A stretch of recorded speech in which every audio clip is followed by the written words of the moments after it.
Physical Science 20 mirrors the M2 lesson for curved mirror notes and drawing mirror diagrams. Types of curved mirrors. A curved mirror consists of a very large number of small plane mirrors orientated at slightly different angles. Well, it's kind of like the Earth, right? We live in Saskatchewan and it looks super flat here. But we know that the world is curved because it is a globe. It is not flat. Again, just in case there's any confusion, the world is not flat. It is a globe.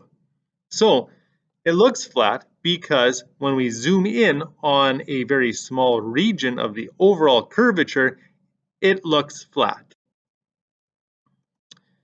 A converging mirror. The light reflects off the inner surface. Another name is concave. An example would be a makeup mirror or the inside of a shiny spoon. That's the concave surface.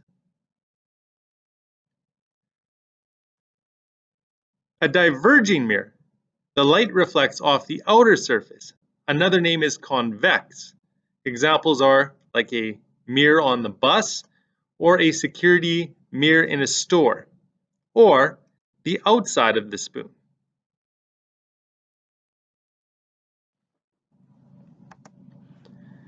Parts of a curved mirror. V, geometric center of the mirror. We call that the vertex. A straight line drawn perpendicular to the mirror at the vertex is called the principal axis. C is a point at the radius of the mirror. We call that the center of curvature.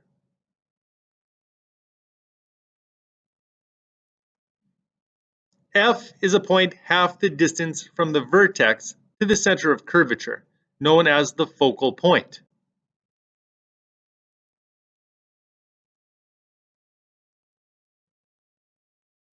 The distance from the vertex to the focal point is called our focal length.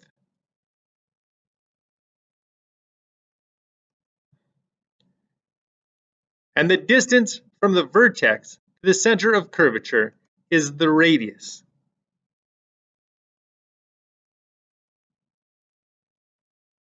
The mathematical relationship between C and F is C equals 2F. That means F is located directly halfway between C and V.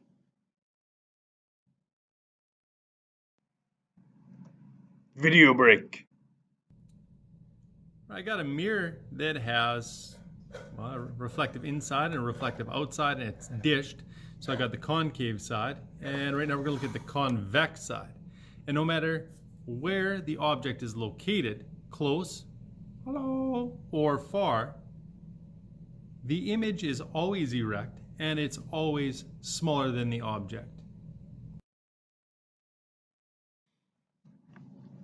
D, location of images in convex mirrors. Now this time, the object is not inside of the mirror, it's on the outside of the mirror, the outside of the spoon, if you will. It produces an image that is smaller and located between F and V.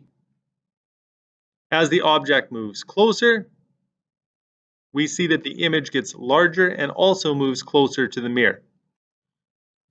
So in a convex mirror, the image is always between F and V, and M is always less than positive 1. Less than because the image is always smaller, and positive because in all convex mirrors, every image produced is erect. Video break. The sequel. Hello, hello, hello. I'm gonna go inside the concave mirror. All right, so there's our concave mirror, and whoop, here I go. As I come in, you can see my face is upside down. A little closer here. See, the face is upside down. That's inverted. Right now the face is inverted, and it's getting larger and larger until I hit the point of where I am at C. It's the same size and inverted. Looks like I'm touching my finger. And then if I keep going, the image just keeps getting larger and larger until I hit the focal point where it becomes completely blurry. And then, if I keep going, boop, now it is erect and much larger than the face that was drawn on my finger. Look at that fingernail. Ooh, gotta do some of those cuticles.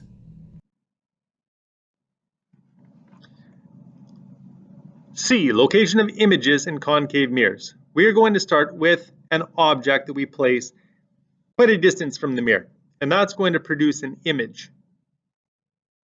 And as the object moves closer, we'll see what happens to the image.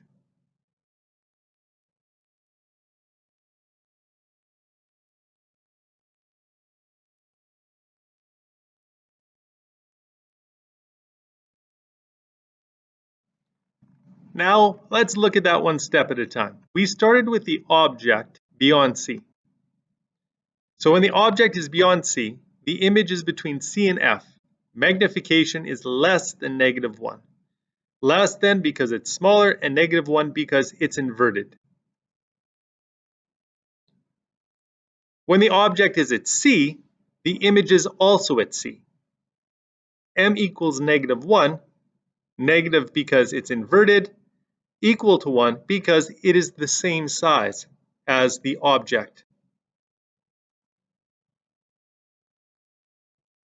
When the object is between C and F, the image is beyond C. Magnification is larger than -1, larger than because the image is larger than the object, and -1 because the image is still inverted.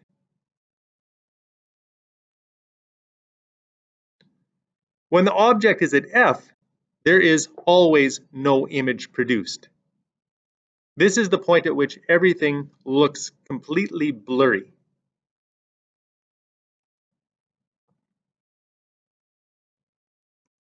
When the object is between F and V, the image is then behind the mirror. M is larger than +1.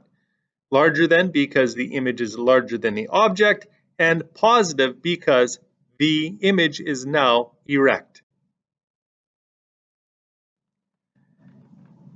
E. Finding the location of an image graphically. Let's randomly place an object in front of a concave mirror. Any light ray that's traveling parallel to the principal axis will bounce back through the focal point.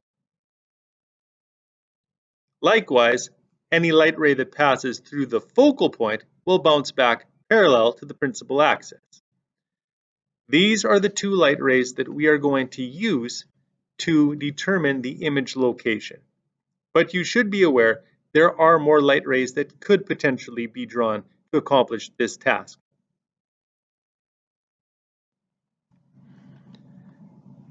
For example, any light ray that hits the vertex will make an angle of incidence to the principal axis that is equal to the angle of reflection to the principal axis. Also, any light ray that passes through the center of curvature will bounce back from the direction it came after it hits the mirror. Now note, all the light rays intersected at the top of the object. They also intersected again right down here, which means that's where the top of the image will be located.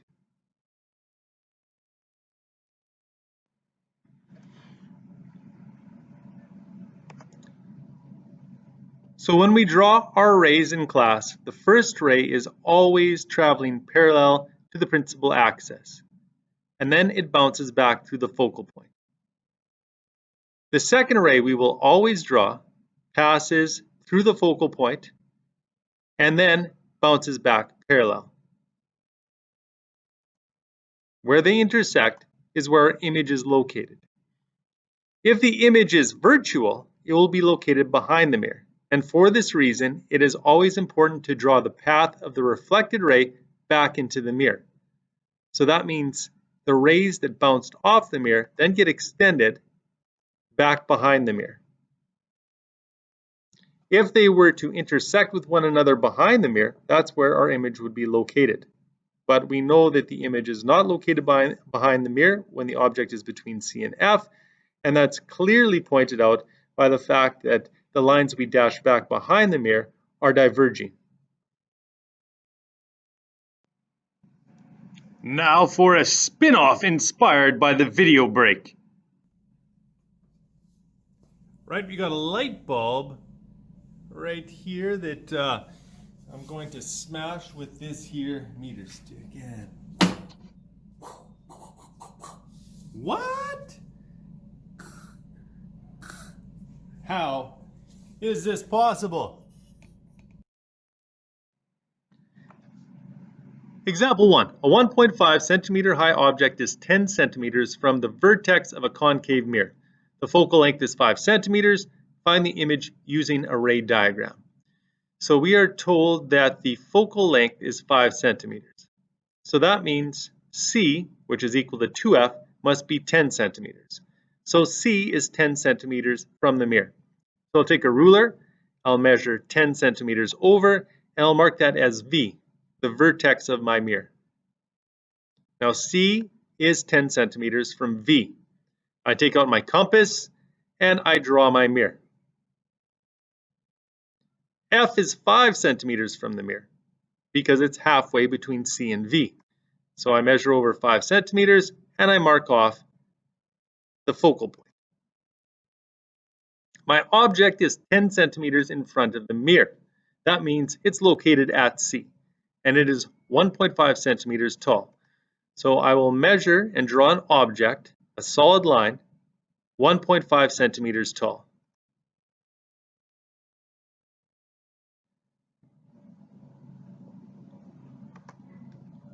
I will start by drawing ray 1.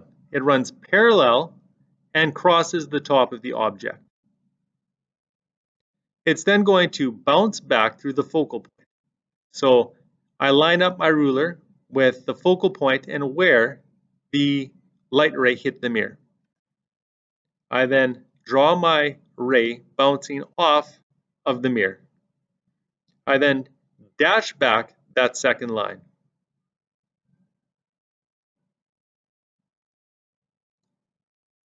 The next ray is drawn with a light ray that passes over the top of the object and goes to the focal point. So I line up my ruler so the top of the object and focal point are on my ruler. The line comes in towards the mirror, and when it hits the mirror, it bounces back parallel. I then dash the second line back. I see my image is located at C. So the type is real because it's in front of the mirror. Attitude, it's upside down, so I say it is inverted. Position, it's located at C. And magnification equals -1. It's the same size, so it's equal to, and negative because it's inverted. Now, when you drew this, odds are your image didn't wind up being exactly at C. It was very close to C, but it wasn't exactly at C. And that's due to something called spherical aberration that we will talk about in the next lesson. But just try to make your diagrams as accurate as you possibly can. Now, for the sequel to the spin-off that was inspired by the original video break. So here's my setup. I have a concave mirror and a light bulb that is placed at C.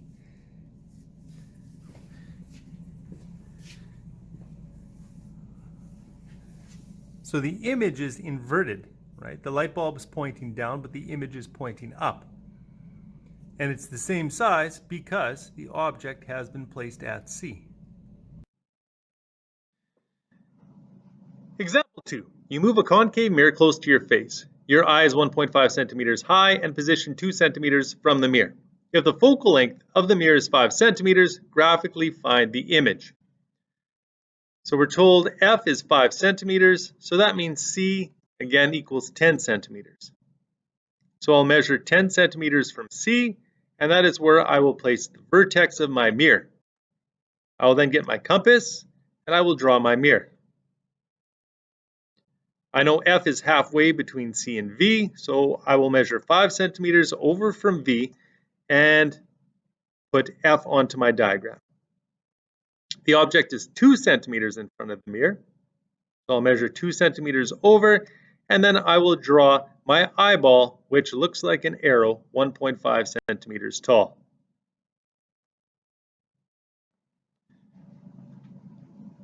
Ray 1 travels parallel to the principal axis, and it will cross the top of our object. We'll then line up our ruler with the focal point and where the ray hit the mirror. We then dash back that second line.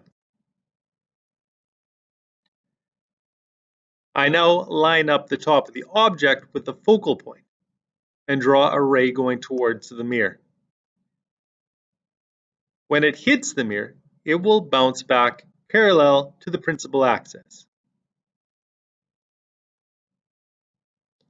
I then dash back the second line I drew. And I see that the rays intersect behind the mirror.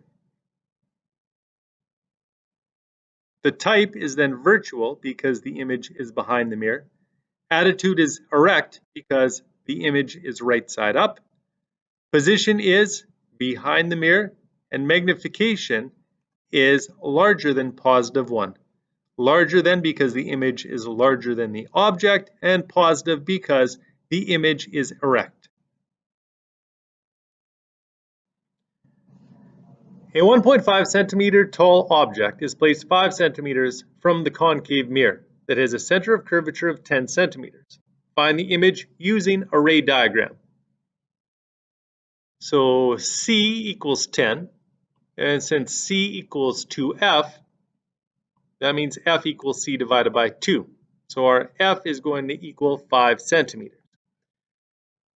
So our center of curvature is 10 centimeters from the mirror. So I'll measure over 10 centimeters, mark the vertex of my mirror, use a compass to draw my mirror. I'll then place F halfway between C and V, which is 5 centimeters from the mirror. My object is 5 centimeters from the mirror, so that means it's at the focal point. So I will make my object 1.5 centimeters tall.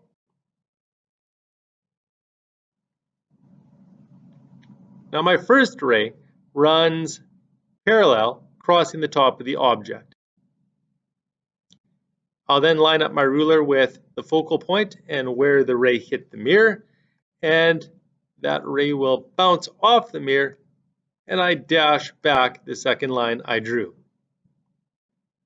My next line, I line up the focal point with the top of my object, and it's going straight up, and it doesn't even hit the mirror.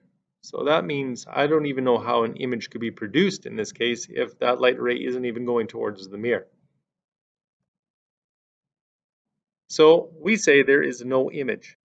And to further prove this point, and you do not need to copy these rays down, but those other two rays that we talked about, the one that crosses the top of the object and goes to the vertex, and the one that passes through the center of curvature, if we add those in, we see that none of the lines intersect anywhere. In fact, the one that ran parallel and then back through focal point is running parallel to the one that hit the vertex, which is running parallel to the one that goes through the center of curvature, and none of these intersect anywhere. Example 4. A 3 centimeter high object is placed 5 centimeters in front of a convex mirror that has a focal length of -4 centimeters. -4, that's because it's a convex mirror. The other 3 examples were all concave. This time it's convex, and our focal length is then behind the mirror. We want to use a ray diagram to locate the image. So our focal point will be -4 centimeters from the mirror, which means C, since it is 2 multiplied by F, C is going to equal -8 centimeters. So I'll get out my ruler. I'm going to measure over 8 centimeters from the center of curvature, mark the vertex of my mirror, use my compass to draw my mirror. Then I'll put the focal point halfway in between V and C, which is 4 centimeters from the mirror, and I'll place the object in front of the mirror. And it is 5 centimeters in front. and it is 3 centimeters tall, so I'll draw it 3 centimeters tall. Now my first ray runs parallel, so I'll draw a line going parallel till it hits the mirror. And then I line up the focal point with where it hit the mirror. And this time it's bouncing boop, up like that, and I will then dash that line back. So it looks a little different than the other diagrams, but it's still parallel and then lines up with the focal point. Next one runs focal point, then parallel. So I line up my ruler with the top of the object and the focal point, but before it can hit the focal point, it's going to hit the mirror. And once it hits the mirror, it is going to bounce back parallel. So bounces back parallel, and I dash that second line back. And I see that the image is produced between V and F. So type is virtual because it's behind the mirror. Attitude is erect because it's right side up. Position is between V and F. We're not going to say just behind the mirror because there's so many spots it could be behind the mirror.